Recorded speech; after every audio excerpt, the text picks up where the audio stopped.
Fructose and mannose, glucose comma fructose and mannose, ऊपर और है, यहां एंड है। Equilibrium mixture of glucose comma fructose and mannose in their alkaline solution, in their alkaline solution, full stop। ठीक है, तीनों में से कोई भी एक ले लो, सॉल्यूशन थोड़ा सा एल्कलाइन कर दो तो तीनों का मिक्सचर बन जाएगा। हाँ जी, इसके बाद में नेक्स्ट हेडिंग, एक मिनट, इसको थोड़ी देर के लिए हटा दो आप शिवम, मैं स्क्रीन शेयर कर रहा हूँ।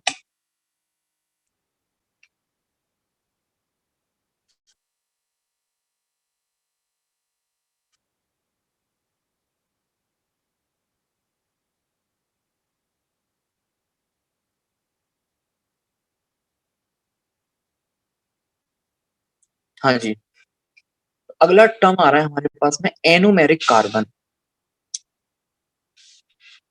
Anomeric carbon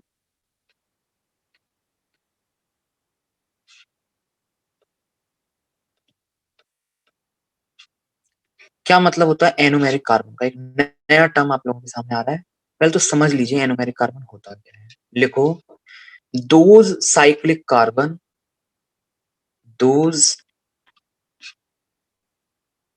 cyclic carbon which are attached with, which are attached with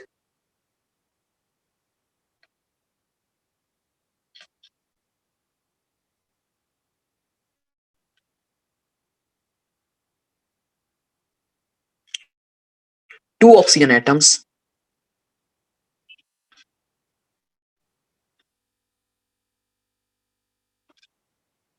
two oxygen atoms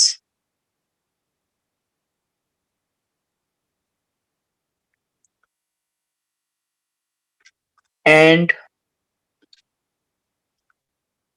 one of the oxygen atom, and one of the oxygen atom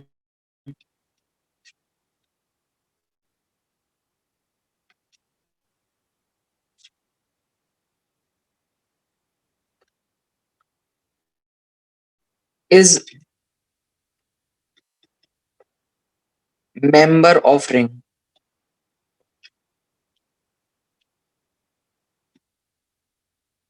member of ring, comma, such carbon is called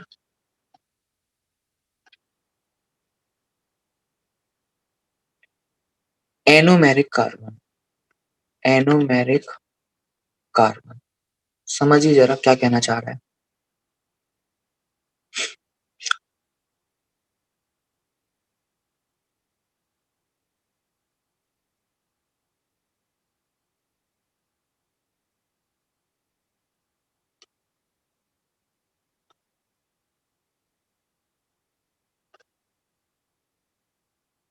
definition ध्यान से पढ़ लो और उसके बाद में ये example देखो।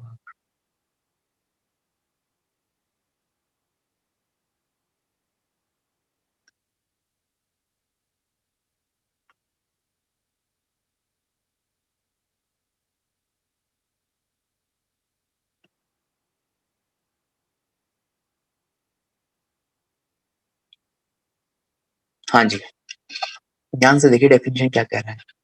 दो साइक्लिक कार्बन मतलब कार्बन होना चाहिए रिंग, रिंग में, which are attached with two, दो ऑक्सीजन एटम।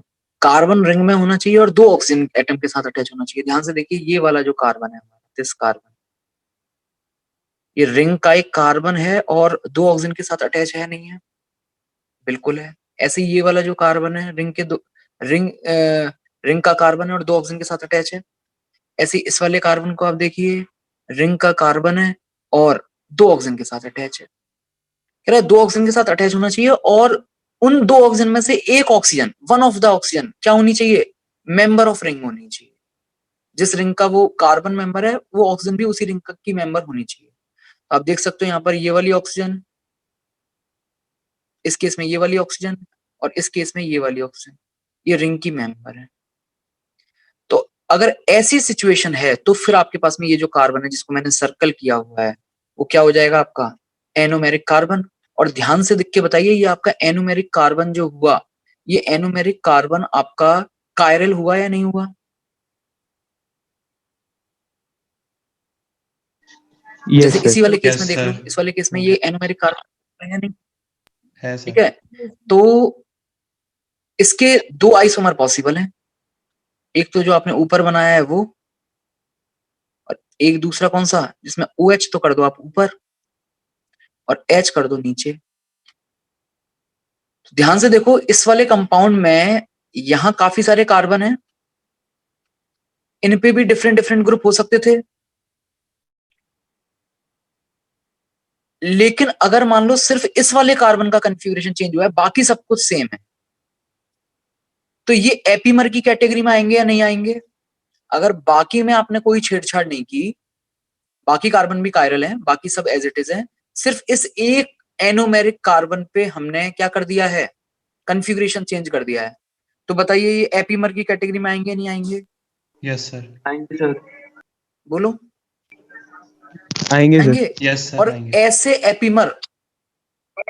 एपीमर जिनमें चेंज कन्फिग्रेशन का चेंज एनोमेरिक कार्बन पे हो रहा हो उन एपीमर्स को हम बोलते हैं एनोमर्स। एनोमर्स अब एक समझना आप, एक ब्रॉडर कैटेगरी है डायस्टीरियोमर्स, ठीक है, इसकी सब कैटेगरी आई एपीमर, लेकिन एपीमर की भी एक सब कैटेगरी आ रही है एनोमर। कैसे ये एक दूसरे की सब कैटेगरी हैं? देखो डायस्टीरियोमर में तो वो सारे केस आ जाएंगे, चाहे 3 कार्बन पे चेंज हो रहा हो या 2 कार्बन पे चेंज हो रहा हो या 1 कार्बन पे चेंज हो रहा हो, सबको डायस्टीरियोमर ही बोलेंगे। अब इसमें सिर्फ एक कार्बन वाला जो चेंज है उसको आप एपीमर बोलोगे, लेकिन वो एक कार्बन कोई सा भी हो सकता था एपीमर में, तो अगर वो भी आपके पास में कोई स्पेसिफिक आपने कर दिया तो वो क्या हो जाएगा आपके पास में एनोमर। आपके सिर्फ और सिर्फ एनोमेरिक कार्बन पे अगर चेंज हो रहा है, एनोमेरिक कार्बन पे अगर कन्फिग्रेशन चेंज हो रहा है तो ऐसे एपीमर्स को बोलेंगे हम एनोमर्स, ठीक है। तो आपके पास में 2 टाइप के एनोमर्स होंगे और इन एनोमर्स को जो जो नाम दिया जाता है वो एल्फा एनोमर और बीटा एनोमर के नाम से दिया जाता है। अब एल्फा और बीटा किसको बोला जाता है उसका भी बहुत स्पेसिफिक तरीका है। क्या तरीका है सुनो, अगर आपने ऑक्सीजन को, जो रिंग वाला ऑक्सीजन है, उस ऑक्सीजन को अपने एनोमेरिक कार्बन के राइट में लिखा हुआ है, राइट में, इसको लिखने के 2 तरीके हो सकते थे, या तो आप ऐसे लिख सकते थे या फिर देखो ऐसे भी हो सकता था मामला।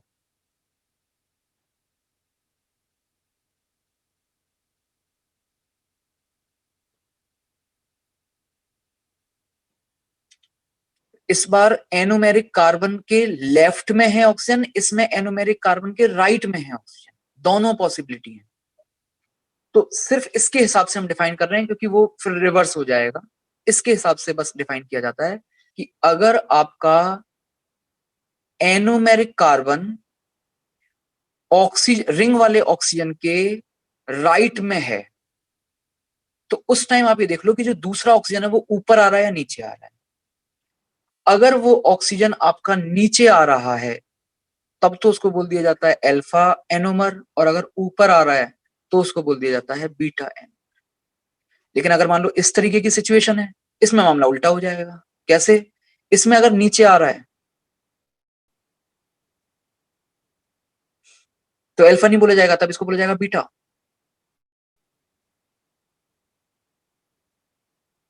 और अगर ऊपर आ रहा है तो बोला जाएगा अल्फा। इसको मैं आपको सिंपल ऐसे भी समझा सकता हूं, इधर देखो,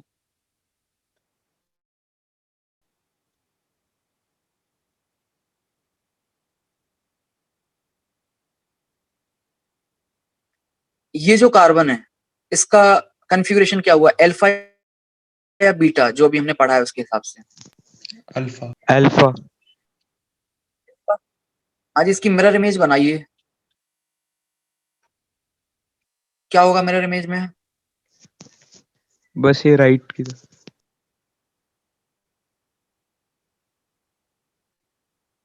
बीटा हो जाएगा। बीटा हो जाएगा।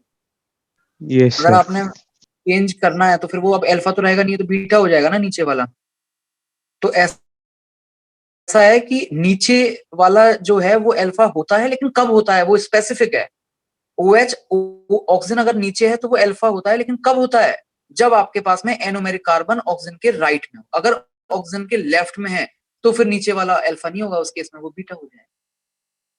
ठीक है, लेकिन ज्यादातर हम जो बनाएंगे वो इसी तरीके से बनाते हैं, तो बस आप ये वाला याद रखो। कभी अगर ऐसी सिचुएशन आ जाए तो बस याद रखना वो चेंज हो जाता है। ठीक है, तो मैं आपको एक पेज भेज रहा हूँ, फटाफट नोट डाउन कर लो उसमें से देख करके।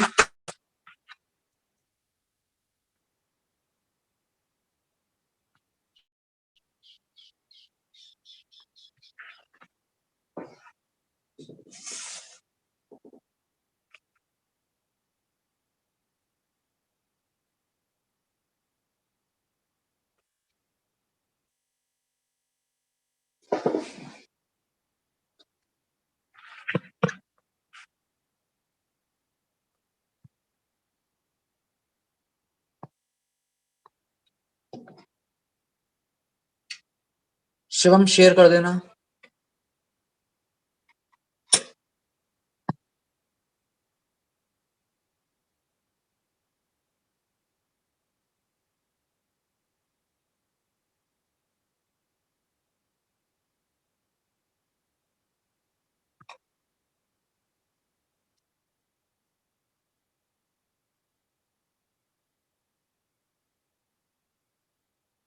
सर जो उससे पिछला पेज था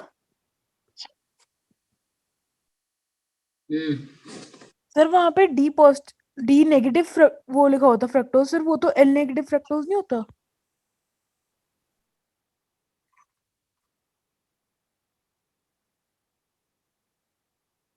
पागल हो क्या तुम? डी तो OH से डिसाइड होता है ना, नीचे वाले OH से। Yes sir. वो स्मॉल डी थोड़ी नहीं ओके सर। कि नेगेटिव है तो फिर स्मॉल एल आएगा। नेगेटिव किसी और सेंस में है और डी किसी और सेंस में है। ठीक है, यस सर।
हाँ जी, अगले पेज पे आ जाते हैं। नेक्स्ट, चलो इसके बाद में आप मेन चीज देखो। आप शिवम हटा दो इसको। सर इसमें वो राइट लेफ्ट वाला तो कुछ लिखा नहीं हुआ। हाँ, इसमें नहीं लिखा हुआ है, वो मैंने इसलिए आपको अलग से बता दिया। इसमें नहीं लिखा हुआ है, आप जब नोट करें तो उसको प्रॉपरली नोट करना। ठीक है, जी सर। इसमें नहीं लिखा हुआ है, सही कह रहे हो।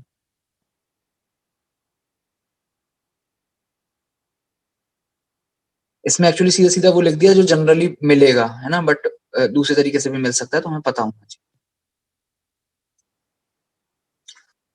अच्छा, अब देखो दो कंपाउंड होते हैं इनका। अब यहाँ पर इस चैप्टर में काफी इंपॉर्टेंट यूज रहेगा आपके पास में। एक कंपाउंड तो ये साइक्लिक ईथर है दोनों ही। एक तो ये है 6 मेंबर वाला, जिसमें 5 तो कार्बन है और 1 ऑक्सीजन है, और एक ये है भाई 5 कार्बन 5 मेंबर वाला जिसमें 1 ऑक्सीजन है और 4 कार्बन है। इन दोनों का जो नाम होता है, ऊपर वाले का नाम तो होता है पाइरेन और इसका नाम होता है फ्यूरेन। पाइरेन एंड फ्यूरेन, ठीक है। अब इनकी क्या जरूरत है वो थोड़ा सा समझो आप। ग्लूकोज की आपने क्या स्ट्रक्चर बनाई थी, ग्लूकोज की स्ट्रक्चर एकदम ध्यान से समझना। सर फ्यूरन में डबल CHO, बॉन्ड ना आपके? हाँ हाँ, वो सर THF में होता है। आवाज कट रही है यार, मेरे को आवाज नहीं आ रही आपकी सही से। सर मैं कह रहा हूँ जो फ्यूरन का स्ट्रक्चर है उसमें वो डबल बॉन्ड भी आते हैं ना पैरेलल वो रिंग में। तो ये तो जैसे आप THF डबल है बॉन्ड ना? लगाना चाह रहे हो ना, यस सर। ये THF है। ये सर टेट्राहाइड्रोफुरान। अच्छा ठीक है ठीक है ठीक है, ये होता है THF, या फिर जिसमें डबल बॉन्ड होते हैं वो THF होता है। तो ये होता है ना?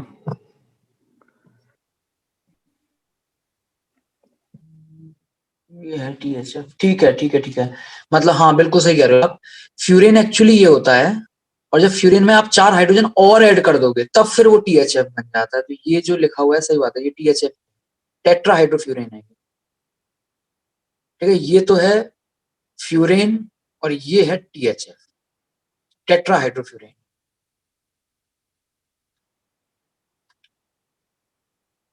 टेट्राहाइड्रोफ्यूरेन, लेकिन एक्चुअली मैं जो आपको समझाना चाह रहा था वो बोल रहा था इसको पाइरेन रिंग और इसको फ्यूरेन रिंग बोल देते हैं हम। रिंग जब बोलते हैं तो ये भी फ्यूरेन रिंग में आती है, ये पाइरेन रिंग, जबकि एक्चुअल में जो फ्यूरेन होता है वो ये होता है, ठीक है।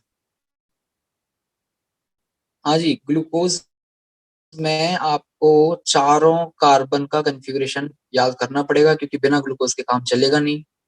हाँ जी, नीचे वाले पे OH OH, इसमें OH इस तरफ आ जाएगा बस एक कार्बन पे, और यहाँ वापस OH, बाकी इधर H H H और H। अब आपके पास कुछ प्रॉपर्टीज ग्लूकोज में ऐसी देखी गई जिनको आप इसकी ये जो आपने स्ट्रक्चर बनाई है, स्ट्रेट कार्बन चेन वाली जो स्ट्रक्चर बनाई है आपने, इसके बेसिस पे एक्सप्लेन नहीं किया जा सकता। इसकी एक इसकी एक और स्ट्रक्चर बनाई जाती है, कैसे, ध्यान से सुनो। ये कौन सा ग्रुप है,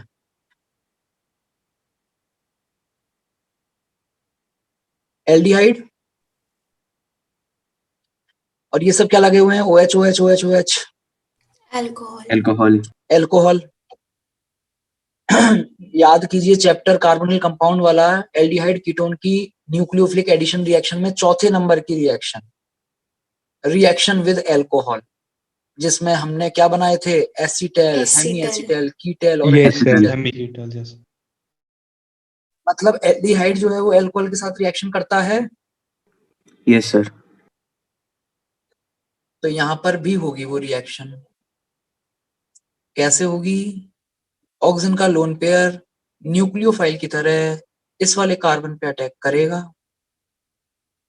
हाँ भाई, ये जो पाई बॉन्ड है वो ब्रेक होगा, O पे माइनस आएगा, और ये जो माइनस है इसके साथ में ये वाला H चला जाएगा, ये जो OH के साथ जो H है वो चला जाएगा। तो जरा देखो ये क्या बन गया यहाँ पर, C, ये ऊपर वाला कार्बन था आपका C। जैसे ही इस ऑक्सीजन ने अटैक किया, ध्यान से देखो, ये कार्बन का हाइब्रिडाइजेशन sp2 से sp3 हो गया क्या, यस सर। ध्यान से सोच के बताओ। Yes sir. और इसके साथ चारों ग्रुप जो जुड़े हुए हैं बताइए वो डिफरेंट डिफरेंट है या नहीं है, है सर, डिफरेंट। तो नई स्ट्रक्चर बनने जा रही है आपके पास में, cyclic structure. Normal chain structure में कितने कार्बन कायरल थे आपके पास, 4। ये वाले फिशर प्रोजेक्शन में ये वाले चारों कायरल थे, लेकिन अब देखो एक नया 5वां कार्बन और आ गया क्या कायरल, यस सर। और ये जो नया 5वां कायरल कार्बन आया है आपका, इसकी दोनों फॉर्म बनेंगी आपके पास यहाँ पर। कैसे कैसे, ध्यान दीजिए।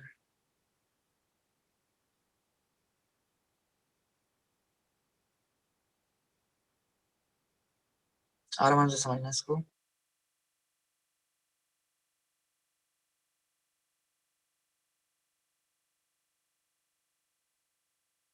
हाँ भाई, ये सबसे नीचे वाला जो कार्बन है इसके साथ जो ऑक्सीजन जुड़ा हुआ है,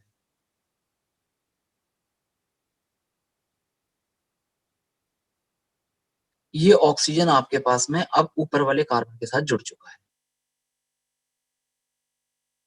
फर्स्ट कार्बन के साथ। ठीक है, बाकी आपस किसी भी कार्बन पे कोई कन्फिग्रेशन में कोई चेंज नहीं होगा। तो इधर देखो, इसमें OH इस तरफ था तो OH का ऑक्सीजन हमने इस तरफ ही लिखा हुआ है, कोई दिक्कत नहीं है। H यहाँ लिख दो। हाँ भाई, H इधर और OH इधर, OH इधर, H इधर, OH इधर और H इधर। इस वाले कार्बन के साथ बताओ ये यहाँ क्या क्या और जोड़ना है हमें। सर डिपेंड दोनों तरफ जुड़ सकते हैं। दोनों तरफ आ इस वाले जाएगा कुछ भी, OH और H आएगा वैसे। तो देख के बताओ ना क्या है वो, कुछ भी क्या है वो, कुछ भी क्या क्या जुड़ा हुआ है इस कार्बन के साथ, ध्यान से देखो। एक तो ये H OH और H। मेरे को अच्छा OOH और और ये जो HH। डबल बॉन्ड और वो वो बन चुका है OH। और ये वाला कार्बन अभी अभी कायरल बना है, नया कायरल बना है। तो इसमें आपके पास में दोनों पॉसिबिलिटी हो सकती हैं। मतलब एक बार तो आप H लगा दो यहाँ और OH लगा दो यहाँ, और एक और बनाना आप नीचे, बिल्कुल ऐसी ही स्ट्रक्चर आएगी, सब कुछ सेम टू सेम। बस एक काम करना है, उसमें जो ऊपर वाला कार्बन है इस पे चेंज कर देना, H तो इधर ले आना और OH इधर ले आना, बाकी आपके पास में सब कुछ सेम चलेगा।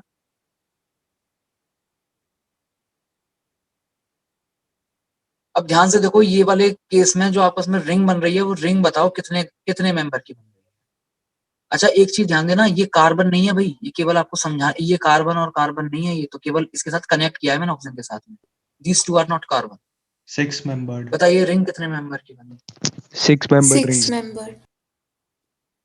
और 6 में से एक मेंबर बताओ ऑक्सीजन है नहीं है? Yes sir। यस है सर। सर। हाँ जी, जो नंबर 1 कार्बन है आपके पास में, ये है नंबर 1 कार्बन। बताओ, ध्यान से देख के बताओ, ये एनोमेरिक कार्बन बन गया नहीं बन गया? Yes sir. ये ठीक है, तो ये एनोमेरिक कार्बन है। इस एनोमेरिक कार्बन पे अब जरा यहाँ पे समझना, आपके पास कन्फिग्रेशन कैसे कैसे आते हैं।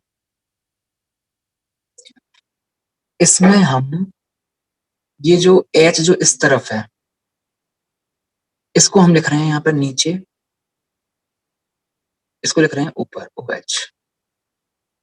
फिर अगले वाले में OH है ना इस तरफ नंबर 2 पे, तो जो इस तरफ है उसको नीचे लिख रहे हैं OH H। हाँ जी, तीसरे वाले में H है इस तरफ, तो तीसरे वाले में H को लिखो नीचे और OH ऊपर। चौथे वाले पे 1 2 3 4, चौथे वाले पे OH है नीचे, OH नीचे और H ऊपर। मतलब अगर समझ पा रहे हो तो आप, जो चीज राइट में लिखी हुई है वो नीचे आ रही है। ठीक, ये कैसे पता चला कि राइट में आएगी, वो नीचे आएगी, वो भी मैं बता दूंगा अभी आपको। लेकिन इस पे थोड़ा सा समझ जाओ नीचे वाले पे। इसमें आपके पास में जो राइट में आ रहा है वो तो ऑलरेडी रिंग का पार्ट हो चुका है, तो उसको जो आप नीचे लगाया करते थे, वो नीचे का तो ऑप्शन बचा नहीं है यहाँ पर, वो तो ऑलरेडी आपस में यहाँ आ चुका है। तो इस वाले केस में जो लेफ्ट में है वो अब तक ऊपर आता जा रहा था, इस वाले केस में वो ऊपर नहीं आएगा, इस वाले केस में वो जाएगा नीचे, मतलब H तो जाएगा नीचे और जो CH2OH है वो जाएगा ऊपर। CH2OH है ऊपर जाएगा। ठीक है, अब मैं थोड़ा सा आपको यहाँ एक बार हल्का सा ये समझाने की कोशिश करता हूँ कि ये जो H आपके पास में ऊपर नंबर 1 कार्बन पे H जो लेफ्ट में, सॉरी राइट में था, ये नीचे आएगा, ये कैसे हमने डिसाइड किया। ये जो OH आपके पास में लेफ्ट राइट में है, ये नीचे जाएगा, ये कैसे हमने डिसाइड किया। ठीक है, तो बहुत सिंपल सा तरीका है उसको डिसाइड करने का। इस कार्बन का आप कन्फिग्रेशन निकाल लीजिए आर और एस फिशर में, और यहाँ पर ये जो ऊपर की तरफ जो बॉन्ड है वो तो वेज को रिप्रेजेंट कर रहा है, और जो नीचे की तरफ बॉन्ड है वो डैश को रिप्रेजेंट कर रहा है। तो इसमें भी आप आर एस कन्फिग्रेशन निकाल लीजिए, इसका भी आर एस निकालिए, इसका भी आर एस निकालिए। अगर सेम आ गया तो मतलब सही लिखा है, और अगर गलत आ रहा है तो एच ऊपर कर दो और ओ एच नीचे कर दो। तो मैंने तो आपको सिंपल डायरेक्टली बता दिया है कि जो आपस में इधर वाले होते हैं सब नीचे आते जाते हैं एक एक करके, लेकिन जो लास्ट वाला कार्बन है उस पर समझ जाना, इसको हिसाब से ऊपर आना चाहिए था इस वाले एच को, लेकिन ये एच ऊपर नहीं आता लास्ट वाले कार्बन का, ये नीचे आता है, और जो CH2H है वो ऊपर आता है। ठीक है, तो ये फाइनली हमने इसकी पायरेनोज स्ट्रक्चर बनाई, और इसी तरीके से आप इसकी पायरेनोज स्ट्रक्चर बनाओगे। इसकी पायरेनोज स्ट्रक्चर में सब कुछ सेम रहेगा, केवल अंतर कहाँ आएगा, एनोमेरिक कार्बन पे। और क्या अंतर आएगा एनोमेरिक कार्बन पे, इसमें OH ऊपर था, तो इस बार OH नीचे लगा दो और H को आप ऊपर लिख दो। हाँ जी, इनमें से अल्फा कौन सा हो गया और बीटा कौन सा हो गया? नीचे वाला अल्फा हो गया। OH नीचे आ रहा है इसमें, ये क्या हो गया आपका अल्फा। हाँ, नाम सुनो, इसका पूरा नाम क्या है, alpha D plus, alpha D plus glucopyranose, pyranose मतलब ये ग्लूकोज की पायरेनोज स्ट्रक्चर है। कौन से ग्लूकोज की? डी ग्लूकोज की, और ये उसकी पायरेनोज स्ट्रक्चर की कौन सी फॉर्म है, अल्फा। ऐसे ऊपर वाले का नाम क्या हो जाएगा, beta D plus glucopyranose, glucopyranose. अच्छा, एक चीज मुझे ये बताओ कि एक नया कायरल कार्बन इंट्रोड्यूस हो गया है यहाँ पर। इस नए कायरल कार्बन के इंट्रोडक्शन से इसका क्या बोलते हैं, optical angle of rotation change हो जाएगा या नहीं हो जाएगा? यहाँ कुछ और था, यहाँ तो 4 कार्बन की वजह से था, यहाँ 5 कार्बन की वजह से आएगा।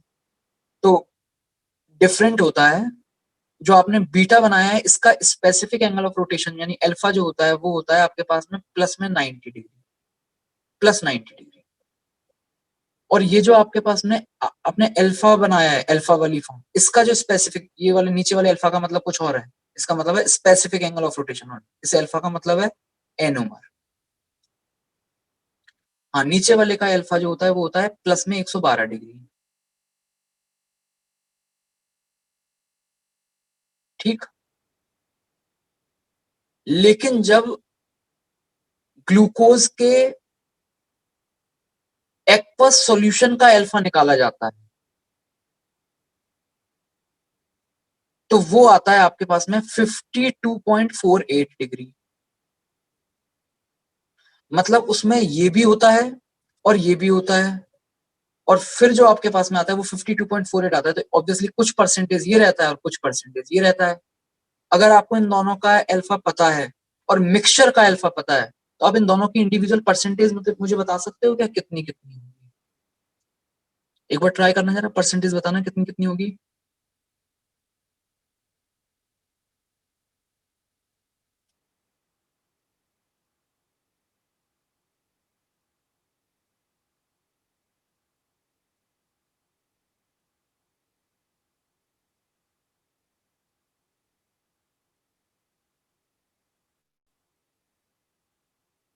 एक को x मान लो, एक को 100 माइनस x मान लो, और उस हिसाब से कैलकुलेट करो, बताओ x कितना आ रहा है।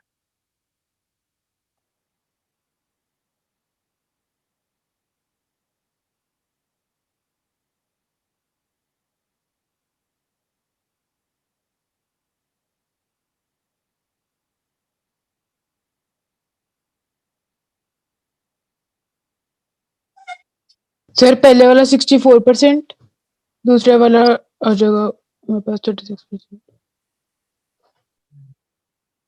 ऊपर वाला आएगा 64% 36।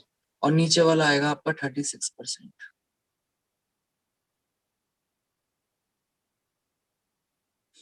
%64 एंड 36%, दोनों फटाफट नोट डाउन कर लीजिए, दोनों का परसेंटेज नोट डाउन कर लीजिए। और किस तरीके से पायरेनोज स्ट्रक्चर बन रहा है वो भी समझ लीजिए।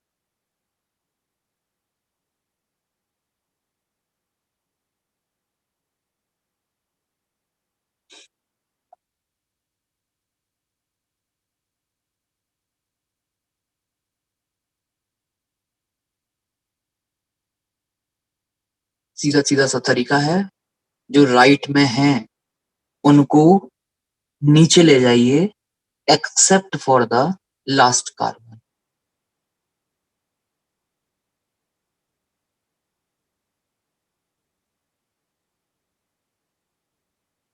सर थोड़ा ऊपर कर दो।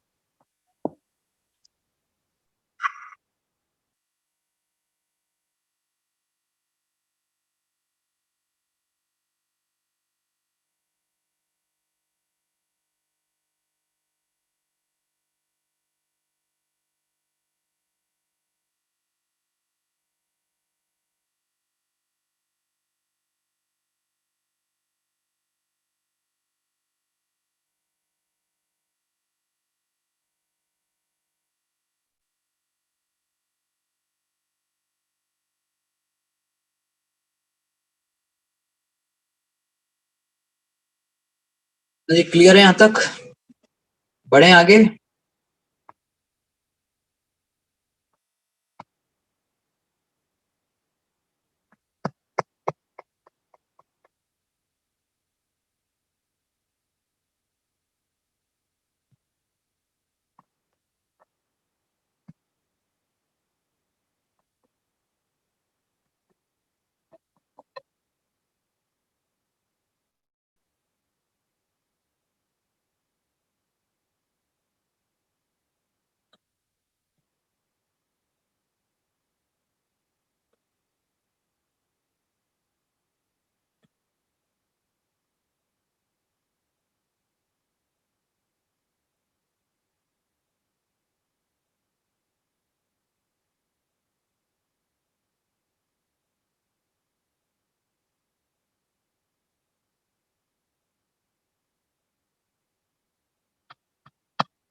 हाँ जी, बढ़े आगे। यस कर लेना, कुछ थोड़ा बहुत बच जाए तो करना। आगे थोड़ा सा देखिए, देखो अब इसमें एक स्पेशल प्रॉपर्टी और देखो। अगर मान लो आपने अल्फा डी ग्लूकोपाइरेनोज लिया है, अल्फा डी ग्लूकोपाइरेनोज लिया है, अल्फा डी ग्लूकोपाइरेनोज पाइरेनोज, ठीक है, पानी में इसका सॉल्यूशन आपने बना दिया। तो अभी जब आपने ये अल्फा डी ग्लूकोपाइरेनोज लिया है तो स्टार्टिंग में आपको स्पेसिफिक एंगल ऑफ रोटेशन, मतलब जो आना आएगा सॉल्यूशन का, वो कितना आएगा अल्फा डी ग्लूकोपाइरेनोज का? 112 डिग्री, ठीक है। और 112 डिग्री के बाद में आप छोड़ दो उसको, मतलब पानी में डाल दिया, छोड़ दिया।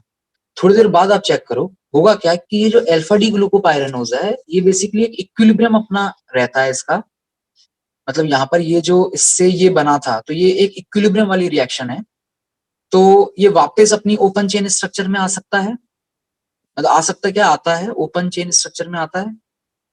और ओपन चेन स्ट्रक्चर में आने के बाद फिर से अपना इक्विलिब्रियम जो है वो अटेन कर लेता है, तो वापस से आपके पास में अल्फा डी ग्लूकोपाइरेनोज और बीटा डी ग्लूकोपाइरेनोज बन जाते हैं। और ये 112 था, इसके बाद में जो जो अल्फा बनेगा वो ऑब्वियसली 112 वाला ही बनेगा, लेकिन वो बनेगा केवल कितना परसेंट? 36%। और जो बीटा वाला है वो बनेगा 64%। तो अल्टीमेटली आपके पास जो सोल्यूशन है उसका स्पेसिफिक एंगल ऑफ रोटेशन कितना हो जाएगा? 52.48%, 52.48 डिग्री। कहने का मतलब ये हुआ कि हमने स्टार्टिंग में अल्फा डी ग्लूकोपाइरेनोज लिया था, उस टाइम पे स्पेसिफिक एंगल ऑफ रोटेशन आ रहा था 112 डिग्री, और जब तक ये इक्विलिब्रियम मेंटेन नहीं हो जाता तब तक आपके पास में इसमें ग्रेजुअल डिक्रीमेंट दिखेगा 112 से लेके 52.48 तक का। तो ऐसे कंपाउंड जिनका specific angle of rotation her moment पर चेंज होता जाता है, तो हम बोलते हैं ये कंपाउंड म्यूटा रोटेशन शो कर रहा है, म्यूटा रोटेशन। म्यूटा रोटेशन का मतलब बेसिकली वही है, रोटेशन का मतलब तो है स्पेसिफिक एंगल ऑफ रोटेशन, और म्यूटा का मतलब होता है चेंज, म्यूटेशन आपने सुना होगा। तो रोटेशन का मतलब स्पेसिफिक एंगल ऑफ रोटेशन जिनका चेंज होता जाए, उनको हम बोलते हैं ये कंपाउंड म्यूटा रोटेशन शो कर रहा है। तो आपके पास में जो ग्लूकोज है वो म्यूटा रोटेशन शो करेगा, ये इसकी एक प्रॉपर्टी है, म्यूटा रोटेशन शो करेगा।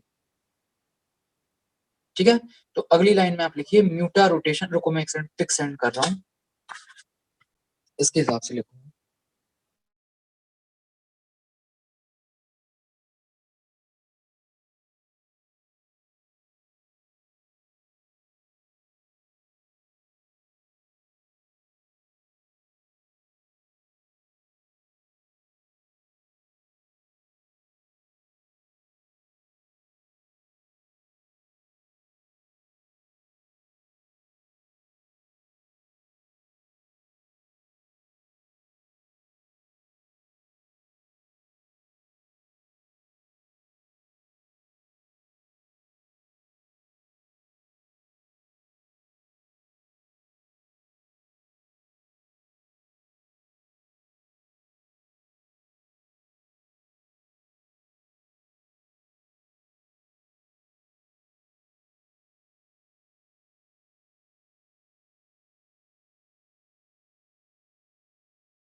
सर आपकी आवाज नहीं आ रही।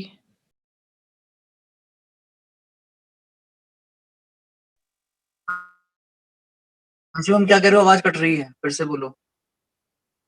सर आपकी आवाज नहीं आ रही थी।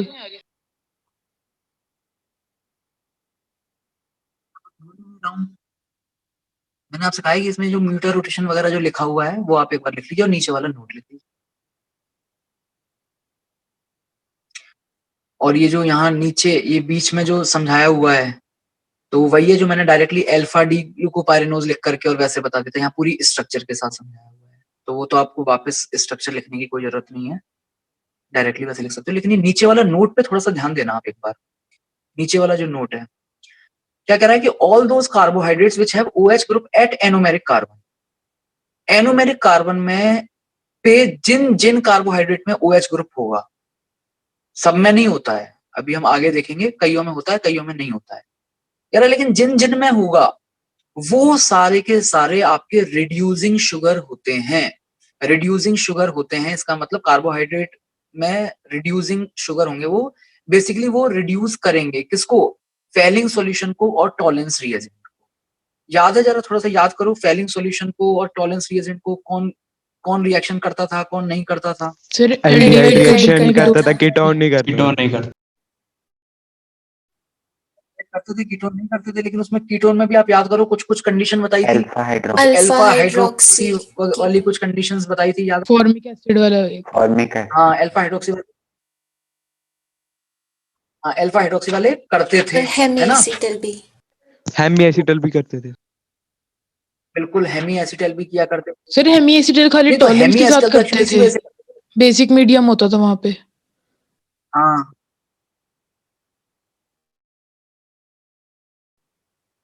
हाँ, नहीं गलत बोल रहे हो तुम, हेमी एसिटल तो हेमी एसिटल तो दोनों ही केस में करेगा ना यार। एक मिनट एक मिनट एक मिनट, बेसिक मीडियम में, हाँ तो टॉलरेंस रिएजेंट में बेसिक मीडियम तो है ही ना, तो बेसिक मीडियम में जो हेमी एस्टेल है वो इजीली कन्वर्ट हो जाया करता था एल्डिहाइड में और फिर वो Parent रिएक्शन का। किया करता था। तो यहाँ पर देखो अभी ये कह रहा है कि भाई जिन जिन में भी OH होगा वो उनको हम रिड्यूसिंग शुगर बोलते हैं। वो किसको रिड्यूस करते हैं, क्यों उनको हम रिड्यूसिंग शुगर बोल रहे हैं, वो रिड्यूस करेंगे फैलिंग सॉल्यूशन को और टॉलरेंस रिएजेंट को। बेसिकली आप ये कह सकते हो कि उनका ऑक्सीडेशन हो सकता है, ठीक है, उनका ऑक्सीडेशन हो जाएगा और ये ही वो कंपाउंड होंगे जो रिड्यूसिंग शुगर हैं, यही वो कंपाउंड है जो साथ के साथ म्यूटा रोटेशन भी शो करते हैं। केवल इनमें ही ये ओपन चेन में जाकर के और वापस से दोनों एनोमर्स में कन्वर्ट होने की टेंडेंसी होती है। बाकी जो और कार्बोहाइड्रेट होंगे जिनमें कि एनोमेरिक कार्बन पे OH ग्रुप नहीं होगा उनमें ये वाली प्रॉपर्टी नहीं पाएगी। ये जो म्यूटा रोटेशन की प्रॉपर्टी है वो भी केवल तभी होती है जब एनोमेरिक कार्बन पे OH लगा हुआ हो, और रिड्यूसिंग शुगर वाली प्रॉपर्टी भी केवल कब होती है जब एनोमेरिक कार्बन पे OH लगा हुआ हो। तो रिड्यूसिंग शुगर होना और म्यूटा रोटेशन शो करना, ये दोनों जो प्रॉपर्टीज हैं वो उसको आगे बढ़ते हैं इसके बाद।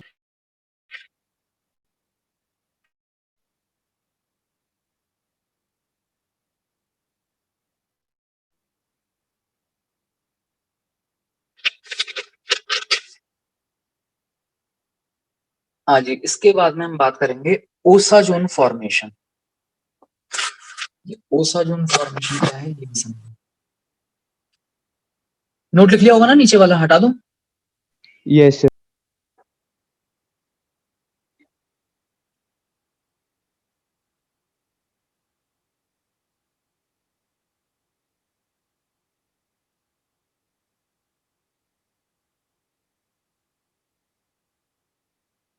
अभी हेडिंग डाल लो सब लोग, ओसाजोन फॉर्मेशन।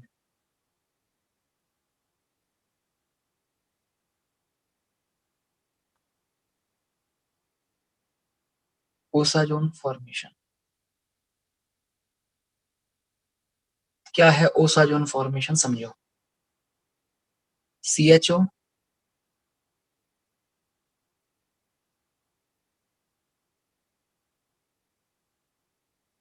CH2OH, एक बार बस समझ लो, लिखने वाला काम तो अभी दूसरी जगह से कर लेंगे। ये हमने एक D+ ग्लूकोज बनाया हुआ है, बाकी सारे ग्रुप लिखने की जरूरत नहीं है, केवल एक इस वाले ऊपर वाले कार्बन पे बता दो उसमें OH यहाँ पर आएगा और H यहाँ पर आएगा। इस कंपाउंड की रिएक्शन करवाई जाती है PH, NH और NH2 के साथ। किसी को याद आया ये कौन सी रिएक्शन है? हमने पढ़ी हुई है ये रिएक्शन। सर ये हाइड्राजोन वाली वो सेमी कौन सी रिएक्शन है ये? Ammonia and it's Ammonia and derivatives, derivative. Carbonyl compounds. ये वो रिएक्शन है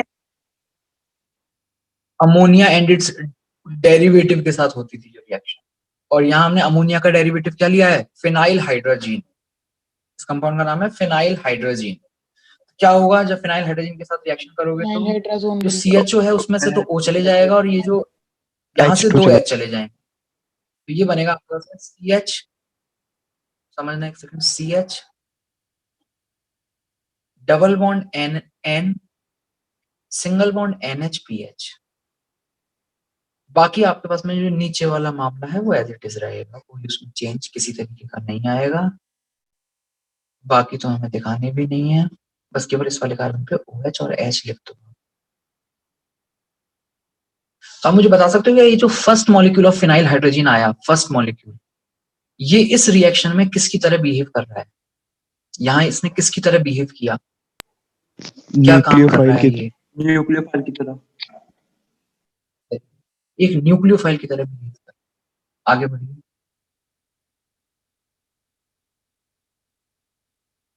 हाँ जी, फिर से आएगा फिनाइल हाइड्रोजन का दूसरा molecule PH NH NH2, second molecule आया है, लेकिन अब इसका काम बदल जाएगा।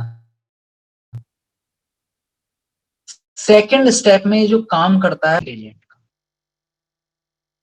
और कैसे ऑक्सीडाइजिंग एजेंट का काम करेगा, ये इस कार्बन और इस वाले ऑक्सीजन से इस H को, इन दोनों H को अपने साथ ले जाएगा। इन दोनों H को अपने साथ ले जाएगा यहाँ से, और किस फॉर्म में ले जाता है वो भी मैं बता देता हूँ आपको।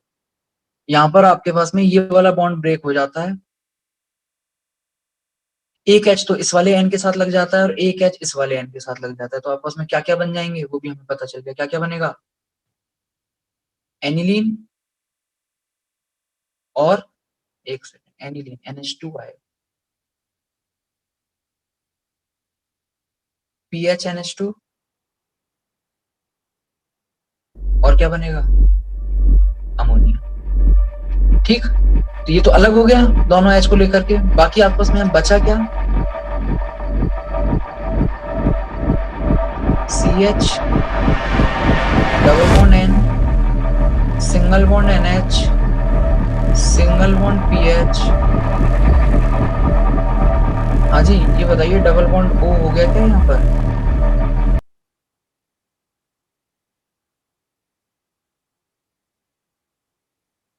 बताओ समझ में आ रही है बात या नहीं आ रही? डबल बॉन्ड O कैसे होगा? सर हाइड्रोजन इलेक्ट्रॉन लेकर बाहर आया है।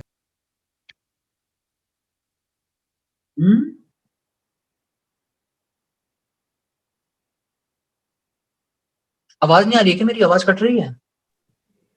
आ रही है सर आपकी तो। आ रही है सर। मैं कह रहा हूँ ये डबल बॉन्ड O जो बन गया, ये समझ में आ गया होगा ना कैसे डबल बॉन्ड O आया है, यस। या फिर नहीं समझ में आ रहा है? आ गया, ठीक है। हाँ जी, कितने मोल आपने यूज कर लिए हैं फिनाइल हाइड्रोजन के? 2। एक किसकी तरह बिहेव कर रहा था? पहला वाला न्यूक्लियोफाइल, दूसरा कैसे कर रहा है? Oxidising agent. अब आएगा तीसरा PH NH और NH2, और ये अब वापस से बिहेव करेगा एक न्यूक्लियोफाइल की तरह। Sir second this step is वाला अमोनिया। क्या?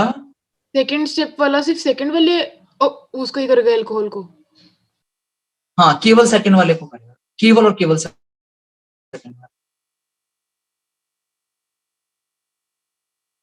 ठीक है हाँ जी। अब ये फिर से करेगा न्यूक्लियोफाइल की तरफ। ये तो है आपस कार्बोनिल कंपाउंड, और ये है अमोनिया या उसका डेरिवेटिव। तो पता चल गया क्या बनने वाला है। देखो ऊपर आया CH double bond N, single bond NH, PH। फिर यहाँ क्या आएगा? C डबल बॉन्ड O था, अब O तो हट चुका है, N single bond NH PH। बाकी नीचे वाले जो 3 कार्बन है उन पे आपका कंफिग्रेशन एज इट इज रहेगा, किसी तरीके का कोई चेंज उसमें नहीं होगा। और अब ऐसा नहीं है कि भाई इसके बाद में अब अगले वाले OH के साथ रिएक्शन हो जाए, नहीं। जितना ऑक्सीडेशन होना था बस सिर्फ और सिर्फ इस वाले पहले वाले का होता है, उसके बाद में नहीं, आगे फर्दर कोई रिएक्शन इसकी नहीं होती। तो ना तो अल्कोहल को ऑक्सीडाइज करने का काम करेगा और ना ही ऑक्सीडाइज करने के बाद में न्यूक्लियोफाइल की तरह बिहेव कर पाएगा। तो जितना भी होना था केवल 3 मोल रिएक्ट करते हैं यहाँ पर, और 3 मोल रिएक्ट करने के बाद में फाइनली ये जो कंपाउंड बनता है इसको हम लोग बोलते हैं ओसाजोन। इस टाइम पे जो ओसाजोन बना है इसका स्टार्टिंग मटेरियल क्या था, किससे बनाया है? ये ग्लूकोज से। ग्लूकोज इसका से। नाम दे दिया जाता है ग्लूकोसाजोन। ग्लूकोसाजोन।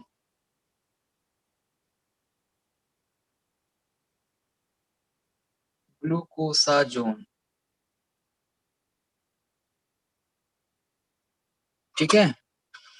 तो मैं इसकी पिक भेज रहा हूं आपको, वहां से फटाफट इसको नोट कर लो।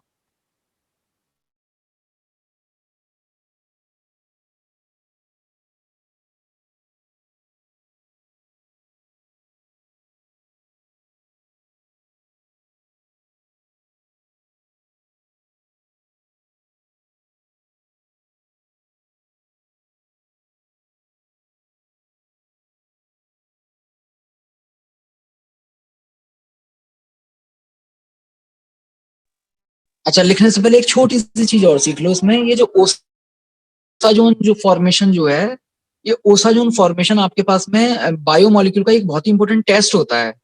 इसके बेसिस पे बायोमोलिक्यूल्स डिटेक्ट किए जाते हैं, लेकिन ये टेस्ट किस बेसिस पे डिटेक्ट किए जाते हैं पहले तो वो सुन लो। जो ओसाजोन बनता है ये आपके पास में हाईली कलर्ड क्रिस्टलाइन कंपाउंड होते हैं, और इनका कलर जनरली कुछ येलो ऑरेंज टाइप का होता है। तो आपके पास में अलग अलग इंटेंसिटी, मतलब अगर एक ग्लूकोज है तो उसका अलग टाइप का ओसाजोन बनेगा, गैलेक्टोज है तो थोड़ा सा डिफरेंट ओसाजोन बनेगा। कलर में डिफरेंस आता है जिसकी वजह से हम पता कर लेते हैं कि ये कौन सा वाला हमारा मोनोसैकेराइड यूनिट है। लेकिन ये टेस्ट फेल हो जाता है ग्लूकोज और मैनोज को डिटेक्ट करने में। ग्लूकोज और मैनोज को डिटेक्ट करने में क्यों फेल हो जाएगा ये टेस्ट? सर वो C2 है। क्योंकि वो C2 एपीमर है, तो दोनों में ही सेम बनेगा आपके पास में, कुछ डिटेक्शन कर ही नहीं सकते आप, दोनों में एकदम सेम टाइप का ओसाजोन बनेगा। मतलब जो मैनोसाजोन होता है और जो ग्लूकोसाजोन होता है दोनों सेम होते हैं। और एक और बता देता हूं, जो फ्रक्टोसाजोन होता है वो भी सेम होता है, जो फ्रक्टोसाजोन होगा वो भी सेम। ठीक है, तो अब आप एक बार नोट कर लो जो मैंने आपको पिक भेजी है, वहां से फटाफट नोट करो।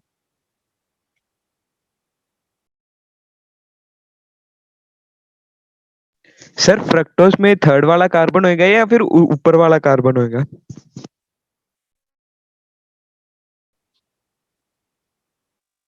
थर्ड वाला नहीं होता, जो फर्स्ट वाला है वो होता है।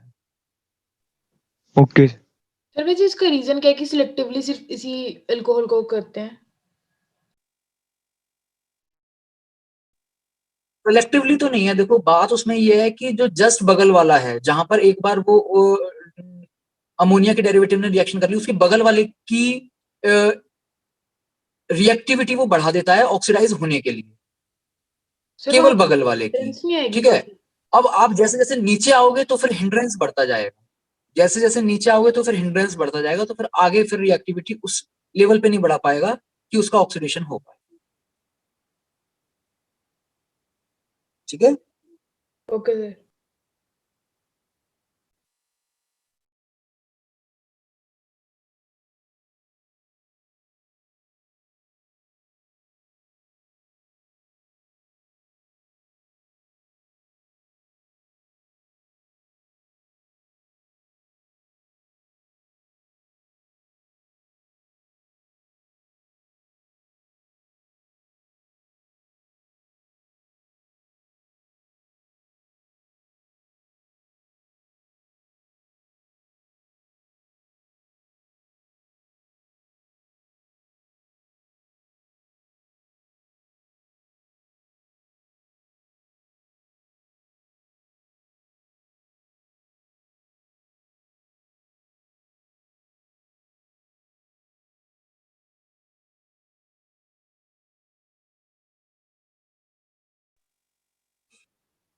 इस वीक में एक और है क्या क्लास हमारी?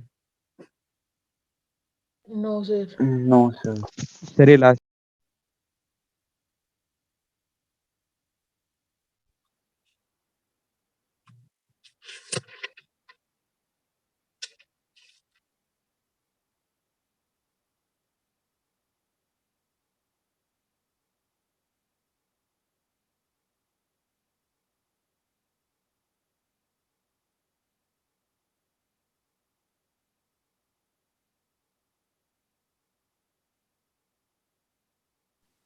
सर अप्रोक्सीमेटली कितने लेक्चर्स और लगेंगे चैप्टर को? क्या कह रहे हो? इस चैप्टर को कितने लेक्चर्स और लगेंगे? यार मुझे एक लेक्चर और चाहिए, लगभग 2 घंटे का काम और बच रहा है, 1 या 2 लेक्चर। क्योंकि इसमें क्या है, मैं आपको केवल बायोमोलिक्यूल्स वाली चीज में पढ़ाऊंगा, मतलब बायोमोलिक्यूल्स का मतलब कार्बोहाइड्रेट वाली चीज में पढ़ाऊंगा। इसके बाद में जो अमीनो एसिड वाला जो पोर्शन है उसमें मैं थोड़ी सी चीजें समझाऊंगा, बाकी आपको वो एनसीईआरटी से ही पढ़ना है।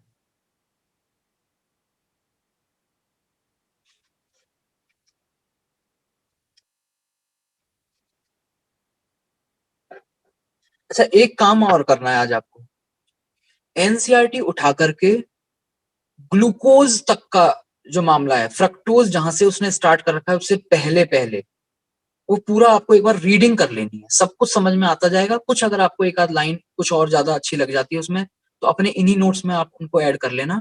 ठीक है, ताकि बार बार एनसीईआरटी पढ़ने का चक्कर ना हो। लेकिन एक बार रीडिंग आप आज ही लगा लेना, मैं तो कह रहा हूँ अभी थोड़ी बहुत देर में बैठ के ग्लूकोज तक की रीडिंग आप कंप्लीट कर लो। एनसीईआरटी से।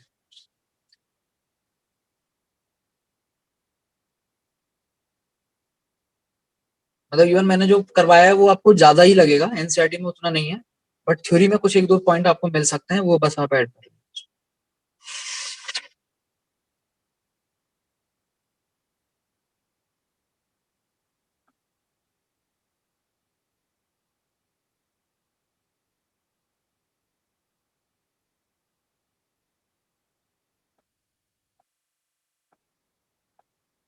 ठीक है, तो फिर इसको मैं यहीं तक रख रहा हूँ, बाकी फिर हम लोग नेक्स्ट क्लास में देखेंगे।